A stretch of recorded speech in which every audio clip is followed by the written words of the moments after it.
சத் சரிதம் சத் சரிதம் சீரடி சாய்பாபாவின் சத் சரிதம் சச்சரிதம் சச்சரிதம் சீரடி சாய்பாபாவின் சச்சரிதம். சாய்பாபாவின் வாழ்க்கை அற்புதங்கள் போதனைகள் ஆகியவற்றை கூறும் சச்சரிதம். மக்களுக்கு வழிகாட்டியாகவும் வருமே சாய்பாபாவின் அருளை பெற உதவுமே சச்சரிதம் சச்சரிதம்.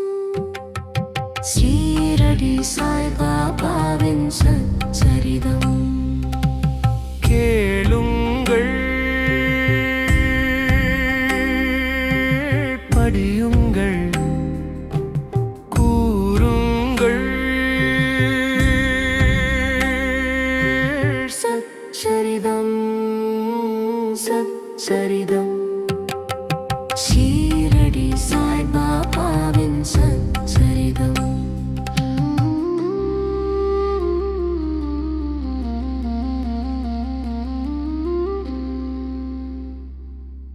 அனைவருக்கும் வணக்கம்.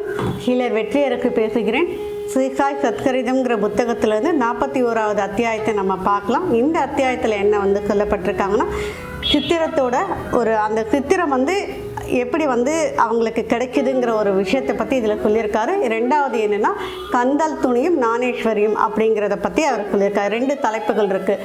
அதாவது ஹேமத் பந்த் வீட்டுக்கு எப்படி அந்த படம் போச்சுங்கிற ஒரு விஷயத்தை இந்த அத்தியாயத்தில் அவர் தொடக்கமாக சொல்கிறார்.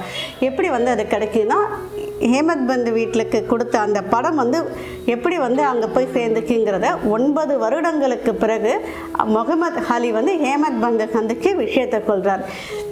உங்கள் வீட்டுக்கு அந்த படம் எப்படி வந்துச்சு தெரியுமா அப்படின்னு சொல்லிட்டு அந்த கதையை சொல்கிறார். அந்த ஃபோட்டோவை நான் எங்கே வாங்கினேன்னா, தெருவில் ஒரு வியாபாரி விற்றுட்டு போனாங்க. அவங்கக்கிட்ட இருந்து தான் அந்த ஃபோட்டோவை வாங்கி அதை ஃப்ரேம் போட்டு என் வீட்டில் நான் வச்சுருந்தேன். நான் பாபா மேலே எனக்கு ஒரு அசைக்க முடியாத நம்பிக்கை இருந்ததுனால அதை நான் தினந்தோறும் வணங்கக்கூடிய ஒரு நிலை இருந்தது. உங்களுக்கு கொடுக்கறதுக்கு 3 மாதத்துக்கு முன்னாடி என்ன நடந்ததுன்னா, எனக்கு காலில் ஒரு கட்டி வந்ததுனால அதை அறுவை சிகிச்சை பண்ண வேண்டிய ஒரு நிலை. அதனால் என்னுடைய மைத்துனர் வீட்டுக்கு பாம்பேக்கு நான் போக வேண்டியிருந்தது. நான் அங்கே போயிட்டேன். அங்கே போய் ஒரு 3 மாதம் நான் தங்க வேண்டியிருந்தது. ஸோ இதனால் என்னென்னா, என் வீட்டில் இருக்கக்கூடிய பாபாவுக்கோ மற்ற சுவாமிஜி ஃபோட்டோக்கோ என்னால் எந்த விதமான பூஜையும் பண்ண முடியல. நான் என்னுடைய சிகிச்சைக்காக நான் பாம்பேயில் இருந்தேன். அந்த இடத்துல என்ன நிகழ்வு நடந்ததுன்னா, என்னுடைய மைத்துனருடைய வாழ்க்கையில் ஒரு நிகழ்ச்சி நடந்தது. என்னென்னா, அவரும் ஆன்மீகத்தில் அதிகமான பற்றுடையவர். அவர் என்ன பண்ணார்னா, அவருடைய குருக்கு ஒரு ஃபோட்டோவை எடுத்துகிட்டு போயிட்டு பரிசாக கொடுக்க போனார். மகானுடைய ஃபோட்டோவை பரிசாக கொடுக்க போனார். ஸோ அது என்னென்னா, அந்த குரு ரொம்ப கோபத்தோடு அவர் திட்டி அனுப்பிட்டார். அதாவது ஏன் அவர் திட்டினார் அப்படின்னா, அந்த குருவுக்கு உருவ வழிபாடு மீது நம்பிக்கை கிடையாது. ஸோ அதனால் அவர் எனக்கெல்லாம் உருவ வழிபாடு செய்யக்கூடாது அப்படின்னு சொல்லக்கூடிய எனக்கே நீ ஒரு ஃபோட்டோவை கொண்டு கொடுக்குறியேன்னு சொல்லி அவர் ரொம்ப கோபமாக திட்டி அனுப்பிட்டார். இதுக்கப்புறம் அவருடைய மைத்துனர் என்ன பண்ணாராம், அவர்கிட்ட இருக்கக்கூடிய எல்லா மகான்களுடைய ஃபோட்டோவையும் எடுத்துகிட்டு போயிட்டு கடலில் தூக்கி எறிஞ்சிட்டாராம். தூக்கி எறியும் போது என்ன ஒரு செய்தியை முகமது அலிக்கு சொன்னார்னா, ஞானிகளோட எல்லா ஃபோட்டோவையும் தூக்கி நம்ம கடலில் போட்டுட்டோம்னா நம்மளுடைய எல்லா கஷ்டங்களும் தீர்ந்துடும் அப்படின்னு சொன்னார். அப்போனா அப்படி சொன்னதை கேட்ட உடனே இவர் என்ன பண்ணார், அப்போ நம்ம வீட்டில் இருக்கக்கூடிய ஃபோட்டோவை நம்ம எடுத்து கடலில் போட்டுடலாம், அப்போ நம்மளுடைய துன்பமும் குறைஞ்சி போயிடுமே அப்படின்னு நினைக்க என்ன பண்ணார், தன்னுடைய மேனேஜரை கூப்பிட்டு என் வீட்டில் இருக்கக்கூடிய எல்லா மகான்களுடைய ஃபோட்டோவையும் எடுத்துகிட்டு போய் கடலில் போட்டுடுங்க அப்படிங்கிற ஒரு உத்தரவை கொடுத்தாராம். அவரும் மேனேஜரும் என்ன பண்ணார், அவர் முகமது அலி என்ன சொன்னாரோ அதேபடி அவர் செஞ்சிட்டார். அதுக்கு பிறகு முகமது அலிக்கு கால் சரியானதுக்கப்புறம் தன்னுடைய சொந்த இடத்துக்கு வீட்டுக்கு வராரு. வீட்டுக்கு கதவை திறந்து உள்ளே போய் பார்த்தா எல்லா ஞானிகளுடைய ஃபோட்டோவும் அங்கே கிடையாது, எல்லாமே கடலில் போட்டாச்சு. ஆனால் பாபாவுடைய ஃபோட்டோ மட்டும் அங்கே உயிரோட்டத்தோடு இருக்கிறத பார்த்து அவர் அதிசயப்படுறாரு. எப்படி இது பாதுகாக்கப்பட்டுச்சு, அந்த மேனேஜர் ஏன் இந்த ஃபோட்டோவை எடுக்கலை அப்படின்னு அவர் ரொம்ப ஆச்சரியத்தோடு பார்க்குறாரு. அதுக்கப்புறம் அவருக்கு என்ன சிந்தனை வருதுன்னா, என்னுடைய மைத்துனர் இந்த ஃபோட்டோவை பார்த்துட்டா கண்டிப்பாக இந்த ஃபோட்டோவை தூக்கிட்டு போய் கடலில் போட்டுடுவார், அவருடைய பார்வையிலேருந்து இதை முதல்ல பாதுகாக்கணும்னு எடுத்து நினைக்கிட்டு அந்த ஃபோட்டோவை எடுத்து ஒரு மறைவான ஒரு இடத்துல வச்சுட்டார். அதுக்கப்புறம் ஒரு சிந்தனை வந்துச்சு, இந்த பாபா ஃபோட்டோவை யாரால் பாதுகாக்க முடியும், இல்லை யார் இதை பாதுகாப்பாங்க அப்படிங்கிற ஒரு சிந்தனை அவருக்கு வரும்போது அவருடைய நண்பர் மௌலானாங்கிறவர் தான் ஞாபகத்துக்கு வந்தார். அவர்கிட்ட போய் கேட்டால் இதுக்கு யோசனை சொல்லுவாருன்னு சொல்லிட்டு முகமது அலி மௌலானா வீட்டுக்கு போய் யோசனை கேட்குறார். இந்த மாதிரி பாபா ஃபோட்டோ நான் தொடர்ந்து வழிபாடு செய்கிறேன், எங்களுடைய குருமார்கள் என்ன சொல்கிறாங்க, இந்த மாதிரி உருவ வழிபாடு இருக்கக்கூடாதுன்னு சொல்கிறாங்க, அதனால நான் என்ன பண்ணுறதுன்னு எனக்கு தெரியல, அதை தூக்கி என்னால் வெளியே போடவும் எனக்கு மனசு வரல. இப்போ மௌலானா சொன்னாராம், இதுக்கு சரியான ஆள் ஹேமத் பந்த் தான், நீ அவர்கிட்ட கொண்டு போய் கொடுக்கும்போது கண்டிப்பாக அந்த ஃபோட்டோவை அவர் பாதுகாப்பாக வைக்கப்பாருன்னு அப்படின்னு சொன்னதுனால தான் உங்களை பார்க்கறதுக்கு அன்றைக்கி 2 பேரும் வந்திருந்தோம், அன்னைக்கு உங்கள் வீட்டில் பூஜைங்கிறது எங்களுக்கு தெரியாது அப்படிங்கிற ஒரு விஷயத்த சொன்னார். இதுதான் சித்திரம் ஹேமத் பந்துக்கு வந்த ஒரு கதை. அடுத்து இதில் இந்த அத்தியாயத்தில் 2வது விஷயமா என்ன சொல்லியிருக்காங்கன்னா, கந்தல் துணியும் ஞானேஸ்வரியம்ங்கிற தலைப்பு. இதில் யாருடைய அனுபவம் வருதுன்னா, அவங்களுடைய தேவோடைய அனுபவம் தான் இதில் வருது.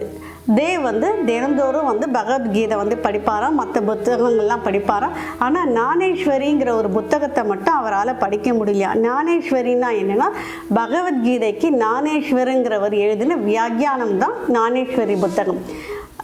திரு தேவனால் எல்லா புத்தகத்தையும் படிக்க முடியுது. ஆனால் ஞானேஸ்வரி புக்கு மட்டும் எடுக்கும்போது தேவையில்லாத எதிர்மறையான எண்ணங்கள் அவரை ஆக்கிரமிக்கிறதுனால அவர் அந்த புக்கை படிக்கவே அவரால் முடியல.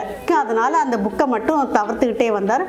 கீரடிக்கு போய் ஒரு 3 மாதம் அவர் தங்கியிருந்தார். அந்த இடத்துலையும் அந்த புக்கை எடுத்து படிக்கணும்னு நினைக்கப்போ அவரால் முடியல.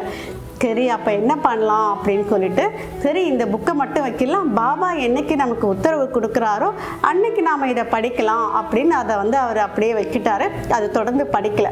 1914ஆம் வருஷம் கீரடிக்கு பாபா போகிறாரு. மன்னிக்கணும், 1914 திரு தேவ் கீரடிக்கு போகிறாங்க. அந்த இடத்துல இருக்கக்கூடிய பாபு சாஹேப் ஜோக் கேட்குறாரு, நீங்கள் ஞானேஸ்வரி தொடர்ந்து படிக்கிறீங்களான்னு. அதுக்கு அவர்கிட்ட இவர் இதாக சொன்னார், அதை எடுத்து படிக்கும்போதெல்லாம் எனக்கு எதிர்மறையான சிந்தனைகளும் தீய எண்ணங்களும் வருது, அதனால நான் அதை படிக்கிறதே இல்லைன்னு. அதுக்கு அவர் ஒரு யோசனை சொன்னாராம். என்னென்னா, நீ ஞானேஸ்வரிங்கிற புதுசாக ஒரு புக்கை வாங்கிட்டு போய் பாபா கையில் கொடுத்து ஆசீர்வாதம் வாங்கிக்கோ, அதுக்கப்புறம் உனக்கு இந்த தீய சிந்தனைகள் வராதுன்னு. ஆனால் அதில் அவருக்கு உடன்பாடு இல்லை. தேவ் என்ன நினைச்சாரு, என்னுடைய மனசில் இருக்கிறதெல்லாம் பாபாவுக்கு நல்லா தெரியும், என்னைக்கு அவர் வாய் திறந்து இந்த படின்னு அவர் சொல்கிறாரோ அன்னைக்கு தான் படிப்பேன் அப்படிங்கிற ஒரு அந்த திடமான சிந்தனையிலேயே அவர் இருந்துட்டார். இதுக்கு பிறகு என்னாச்சு, சீரடிக்கு போனார் இல்லையா, பாபா பார்த்ததுக்கப்புறம் அங்கே பாலாக்ராம் அப்படின்னு ஒரு பக்தர் இருந்தார். அவர்கிட்ட போயிட்டு இவர் கேட்டாராம், பாபாவோட எத்தனை வருஷமாக உங்களுக்கு பழக்கம் இருக்குது, அவருடைய அவருக்கு உங்களுக்கு என்ன தொடர்பு அப்படிங்கிற தனிப்பட்ட விஷயத்தையெல்லாம் அவர் கேட்டாராம். அதுக்கு பாலாக்ராம் சொன்னாராம், நாளைக்கு மத்தியானம் ஆரத்தி முடிஞ்சதுக்கப்புறம் உங்களுக்கு சொல்கிறேன்னு சொல்லிட்டு அவர் போயிட்டாராம். இருந்தாலும் அவருக்கு மனசு கேட்கல. அடுத்த நாள் ஆரத்தி முடியும் போதும் அவரை எப்போ நேரில் சந்திக்கும் போது இதே கேள்வியை தான் கேட்டாராம். நான் கொஞ்சம் நேரம் பொறுத்து சொல்கிறேன் அப்படின்னு தள்ளி போட்டாராம். சரி சொல்லிட்டு கொஞ்ச நேரம் பொருள் திரும்பவும் போய் அவர்கிட்டே, பாபா உங்களுக்கு என்ன அனுபவம் சொன்னார், பாபா என்னெல்லாம் உங்களுக்கு அற்புதம் நடத்தினார் அப்படின்னு திரும்ப திரும்ப அவர் கேட்டுகிட்டே இருக்கும்போது, சரி அவர் பதில் சொல்லணும்னு நினைக்கும் போது அந்த இடத்துல என்னென்னா, பாபா என்ன பண்ணாரா, சந்துருங்கிற ஒரு தொழுநோயாளி பக்தரை அனுப்பி தேவை வர சொன்னாராம். சரி சொல்லிட்டு தேவ் பாபாவை போய் பார்க்குறாரு. பாபா அந்த பாபா சந்திக்கிறதுக்கு முன்னாடி பாபா அவர்கிட்ட மொத்தம் 4 தடவை தட்சிணை வாங்கியிருக்கார். ஒரு தடவை முதல் தடவை 20 ரூபாய் வாங்கினார், 2வது தடவை 20 ரூபாய் வாங்கினார், அடுத்து 25 ரூபாய் வாங்கினார், அதுக்கப்புறம் 12 ரூபாய் வாங்கினார். ஒவ்வொரு சந்தர்ப்பத்திலையும் இந்த மாதிரி 4 தடவை ஒரே பக்தர்கிட்ட அவர் அந்த தட்சணையை வாங்கியிருக்கார். சரி, பாபா கூப்பிடுறாரேன்னு பாபா கிட்ட போய் பார்க்கும்போது பாபா என்ன சொல்கிறாருன்னா, என்னுடைய கந்தல் துணியை நீ தான் திருடிட்ட அப்படின்னு சொன்னோன்னே அவருக்கு ஒன்றுமே புரியல. கந்தல் துணியை நான் எதுக்கு திருடணும், நான் அதெல்லாம் திருடலையே, அப்போ எங்கேயாவது இருக்கா தேடி பாரு அப்படின்னு சொல்லி சொன்னோன்னே பாபா ரூமில் எங்கேயுமே தேடி பார்த்தா அது கிடைக்கல. அப்போது பாபா வந்து சொன்னார், இங்கே எதுவும் கிடைக்கல, அப்போ நீ தான் திருடிட்ட, உனக்கு வந்து வயசாகி கூட ஏன் உனக்கு இந்த திருட்டு புத்தி அப்படின்னு சொல்லிட்டு பாபா வந்து கடுமையாக வந்து திட்டுறாரு. தேவுக்கு ஒன்றுமே புரியல. பாபா என்ன சொல்கிறாரு, நம்ம எதுவுமே செய்யலையே, நம்மளை வந்து ஏன் திட்டுறாரு, சரி இன்னும் கொஞ்சம் இருந்தால் பாபா நம்மளை அடிச்சிடுவார் போல, அப்போ அந்த அடியை கூட நம்ம வாங்கிக்கணும் அப்படின்னு அவன் நினச்சிட்டு இருக்க. அதுக்கப்புறம் பாபா வந்து சாந்தமானவுடனே இவர் அந்த இடத்த விட்டு வெளியே வந்துடுறாரு. வெளியே வந்து உள்ளே நடந்த அத்தனை விஷயங்களையும் பாலாக்ராம்கிட்டையும் பாபு சாஹேப் ஜோக்கிட்டே சொல்கிறார். இந்த மாதிரி உள்ளே போனேன், பாபா வந்து கந்தல் துணியை காணோன்னு சொல்கிறாரு, நான் திருடவே இல்லை, என்னை பார்த்து திருடன்னு சொல்கிறாரு அப்படின்னோடனே அவங்களும் அமைதியாக கேட்டுக்கிட்டாங்க. ஏன்னா பாபா வந்து எதனால் இந்த மாதிரி சொல்கிறாருன்னு அவங்களுக்குமே புரியல. ஆனால் ஏதாவது ஒரு காரணம் இருக்கும், காரணம் இல்லாமல் அதை செய்ய மாட்டாருன்னு சொல்லிட்டு அவங்களும் அமைதியாக இருந்துட்டாங்க. திரும்பவும் வந்து அன்னைக்கு மாலை வந்து 3 பேரையுமே பாபா கூப்பிட்டாராம். பாலாக்ராமி கூப்பிட்டாரு, பாபு சாஹேப், அதுக்கப்புறம் தேவ், 3 பேரையும் கூப்பிட்டு பேசிகிட்டு இருந்தாங்க. அப்புறம் வந்து அவர் வந்து என்ன கேட்டாராம், உன்னுடைய எல்லா கேள்விகளுக்கும் பதில் சொல்கிறதுக்கு நான் தயாராக இருக்கேன், என்னை விட்டுட்டு என்னை பார்த்து ஏன் நீ இன்னொருத்தர்கிட்ட கேட்குற, எல்லா பதிலும் நான் சொல்ல தயாராக இருக்கேன், என்னை பற்றிய நிகழ்வுகளை நீ என்கிட்டயே கேட்டாலே நான் சொல்லிட்டுருவேன், அதை விட ஏன் இன்னொருத்தர்கிட்ட போய் கேட்குற, உனக்கு நான் தங்க ஜரிகை கொடுக்கணும்னு நான் நினைக்கிறேன், ஆனால் நீ கந்தல் துணியை தான் வந்து தேடி போகிற அப்படின்னு சொல்லி அவர் வந்து சொன்னாராம். அதாவது பாபா என்ன கேள்வி கேட்டாலும் பாபாவே சொல்லிடுறாரு, அப்படி இருக்கும்போது ஏன் வந்து ஒரு பக்தர்கிட்ட போய் அதை ஏன் நீ கேட்டு தெரிஞ்சுக்கணும்னு நினைக்கிற. பாபாவை பொறுத்த வரைக்கும் எல்லாருமே பக்தர்களாக இருந்தால் கூட ஒவ்வொருத்தருடைய தகுதி என்ன, குணம் என்னங்கிறது பாபாவுக்கு நல்லாவே தெரியும். அவங்களுடைய தகுதி நிலைக்கு ஏற்ற மாதிரி அவர் கொடுக்கறதுக்கு எப்போவுமே தயார் நிலையில் இருக்கார். சில நேரங்களில் மனிதர்களுக்கு இந்த சிந்தனைகள் வரும். என்னென்னா, நம்ம வந்து எவ்வளவுதான் நம்ம பாபாவை வந்து பக்தியோடு வந்து வழிபாடு செஞ்சால் கூட நம்மளை சுற்றி இருக்கிறவங்களுக்கு பாபா வந்து நிறைய செய்கிறாரு, நமக்கு ஒன்றுமே செய்யலையே அப்படின்னு சில நேரங்களில் மனிதர்கள் நினைப்பது உண்டு. அதுக்கு என்ன காரணம் அப்படின்னா, நமக்கு தர வேண்டிய தகுதியான விஷயத்துக்கு ஒரு கால நேரம் இருக்குது. அந்த கால நேரம் வர வரைக்கும் நாம் வந்து காத்துட்ருக்கணும். அப்படி காத்துட்ருக்கும்போது மற்றவர்களுக்கு கொடுத்ததை விட அதிகமான ஒரு விஷயங்களை, நல்ல விஷயங்களை அவர் நமக்கு கண்டிப்பாக செய்வார். தாமதம்ங்கிற ஒரு விஷயம் பாபா நம்மளை கவனிக்கலைங்கிற அர்த்தம் கிடையாது. இதை தான் இந்த அத்தியாயத்தில் அவர் சொல்கிறார். நானே வந்து உன் முன்னாடி நிற்கிறேன், என்னை விட்டுட்டு நீ இன்னொருத்தர்கிட்ட போய் கேட்குறியே, உனக்கு அவன் தான் பெருசாக இருக்கிறான், அவனுடைய தான் உனக்கு பெருசாக இருக்கே தவிர என்னுடைய இது வந்து உனக்கு தெரியலையே, அப்படி என் அருமை உனக்கு தெரியலையேங்கிற விஷயத்தை வந்து அவர் வந்து அதை வந்து சொன்னார். அவருமே அதை வந்து சந்தோஷத்தோடு ஏற்றுக்கிட்டார். அப்புறம் போகும்போது நீ வந்து ஞானேஸ்வரி படி அப்படிங்கிற ஒரு வார்த்தையை வந்து அவர் சொன்னோன்னே இவருக்கு ரொம்ப சந்தோஷமாயிடுச்சு. இவர்கிட்ட இருந்து இந்த வார்த்தையை வாங்கிறதுக்கு தான் நான் வந்தேன், எனக்கு அந்த வார்த்தை கிடைச்சிருச்சு அப்படின்னு சொல்லிட்டு அவர் சந்தோஷத்தோட பாபா கிட்ட வந்து சாட்சாங்கமாக விழுந்து, நான் என்றைக்குமே உங்களுடைய குழந்தை தான், என்னுடைய பயணம் நல்லபடியாக முடியணுங்கிறத நீங்கள் தான் வாழ்த்தி அனுப்பணும்னு அவரும் ரொம்ப சந்தோஷத்தோடு அந்த வாழ்த்துதலை சொன்னார்.